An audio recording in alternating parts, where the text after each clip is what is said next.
In this video, you'll learn how to price your products correctly and how to tell if you set your prices way too low. If you enjoyed this video, don't forget to hit the subscribe button and be sure to hit the bell button to be notified when new videos come out. Now, whether you're selling digital products, physical products, conference tickets, or sponsorships, your net profit is largely dependent on your pricing strategy. But it's difficult to get things right because if you set your prices too low, you won't make any profit. Whereas if you set them too high, you'll drive customers away. Besides not generating as much revenue, setting your prices too low also has the negative effect of attracting more difficult customers. Anyway, I don't have all the answers, but today I'll do my best to provide you with some insight based on my own personal experience. And currently, I sell physical products, digital products, event tickets, and sponsorships, but when it comes to pricing, the patterns are all very similar. Now, in the beginning, when you don't have many data points to work with, you'll likely base your initial pricing on guesswork or extrapolations from comparable products. But the key is realizing that pricing is an iterative process. You're not going to get it right the first time, and the sooner you find out your price is suboptimal, the sooner you can iterate and find your pricing sweet spot. And in my experience, it's much harder to know whether you are priced too high, whereas you can usually tell when your prices are just way too low. So today, I'm going to show you some obvious indicators that you're shortchanging yourself on price. So indicator number 1, you receive a large number of unreasonable demands. Now, when I first launched my online store course back in 2011, I was terrified that I was charging too much money. After all, I'd been doing e-commerce for 4 years at that point, and who was I to teach people about e-commerce when there were hundreds, if not thousands of more qualified people out there? As a result, I priced my course almost 50% cheaper than other online courses on the market. And not only that, I offered an amazing bonus that no one else offered.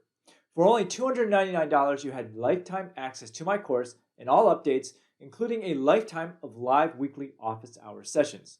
And because I felt $299 was already on the high side, I also offered another tier at $199, which granted access to the course video repository without the live component. And here's my rationale at the time. By charging less money, people would be more forgiving and make my customer support burden much more manageable. Whereas if I charged a higher price, customer would be more demanding and ask for more of my time. But guess what? The complete opposite happened.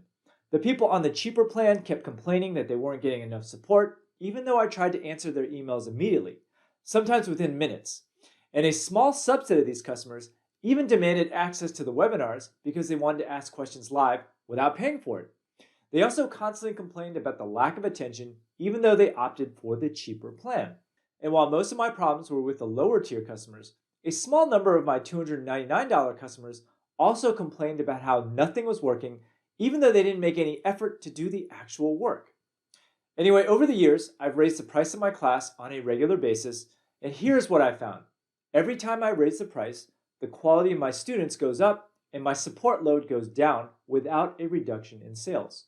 And compared to 2011, my students today are much more successful, much more motivated to do the work, and much more likely to take action, and less likely to complain, and more focused on making steady progress. So the moral of the story here is that if your paying customers are constantly making unreasonable demands and trying to extract every last dollar, then ironically, you are probably priced too low. It doesn't make intuitive sense, but that's what I've found.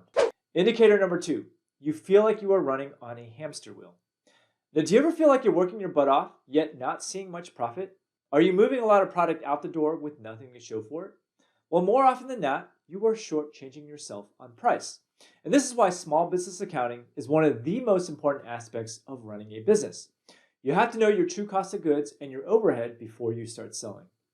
Now, here's what sometimes annoys me. I often hear people spouting off their e-commerce revenue numbers like, "Hey Steve, I made 7 figures in revenue last year. Hey Steve, I generated 300K over the holidays, blah, blah, blah." But how much of that was profit? Now, I remember watching the TV show The Profit once, and the featured business was doing $5 million in sales, but only generating $60,000 in yearly profit. Now, if you don't have your books straight, you won't know whether your business is worth running and whether you aren't charging enough. Now, at the very basic level, pricing begins with determining how much profit you need to generate to maintain a proper wage. And it's actually quite astounding how many people go into business without even considering how much money they need to make in order to make it a worthwhile investment.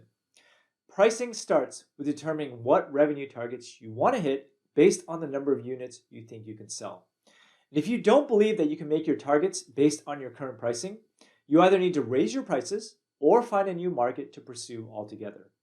Because your profit and revenue targets are usually determined by your operating expenses. So make sure you account for each and every one of your expenses when trying to determine your profit potential. Now, if your projected revenue minus costs yields a satisfactory profit, then your pricing is probably at least in the proper ballpark. Now, according to the Small Business Administration, the average small business makes between 10 and 15% profit before taxes. Now, taking the average profit of your industry into account, you can make a good guess as to what you need to charge. Now, on a personal level, my wife and I fell into the trap of pricing our products way too low in the beginning. And our main problem was that we didn't properly factor in all the costs involved in selling our goods. So for example, we didn't account for the high percentage of defective product that we would be receiving, nor did we account for the fuel and packaging expenses to deliver our goods to the end customer. We also didn't properly calculate the true landed cost of our goods from China. And while it was quite satisfying to see revenue and product moving out the door, we basically worked our butts off for the first month and just ended up breaking even. Okay, the next indicator is you attract a lot of cheap customers. Now, I don't quite understand why this phenomenon occurs, but lower prices tend to attract lower quality customers. Now, you would think that already rock bottom prices would discourage a customer from haggling with you, but the opposite is true. Lowball prices encourage customers to try and lowball you some more. Now, it's analogous to the situation that my friend was in recently when he tried to sell his house. He initially set the price on the low end so he could get a quick sale of his property. But what ended up happening was that he attracted many bargain hunting homebuyers. And after receiving a bunch of lowball offers, he ultimately decided to pull his property off the market and upped his price to eliminate the riffraff. Now, if you find yourself dealing with a high percentage of pain-in-the-ass cheap customers who try to haggle with you at every step, then chances are you need to raise your prices.